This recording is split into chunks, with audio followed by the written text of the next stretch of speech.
માટેના મહત્વના સમાચાર ઓગસ્ટ સપ્ટેમ્બરમાં નુકસાન થયું હતું તે પાક નુકસાની બદલ સહાય પેકેજની જાહેરાત કરવામાં આવી।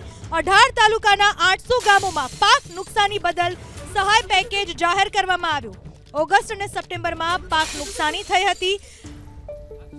વાતાવરણને કારણે પાકમાં નુકસાની જતા ખેડૂતોએ સહાય માટેની માંગણી કરી હતી।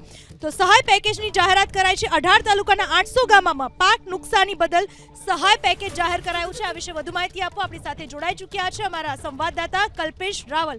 કલ્પેશ, પાકને સહાયને લઈને શું વધુ માહિતી? ટોટલ 947 કરોડનું જાહેર કરવામાં આવ્યું છે પેકેજ। આજે 5 જિલ્લાના 18 તાલુકાઓમાં જે વરસાદી નુકસાન થયું છે એટલું જ નહીં, પરંતુ વાવ થરાદની જે ભૌગોલિક પરિસ્થિતિના કારણે લાંબા સમય સુધી જ્યાં પાણી ભરાઈ રહે છે એના પણ કાયમી ઉકેલ માટે ખાસ પ્રોજેક્ટ લાવવામાં આવશે। લગભગ 2100 કરોડનો આખો એક સ્પેશિયલ પ્રોજેક્ટ હશે।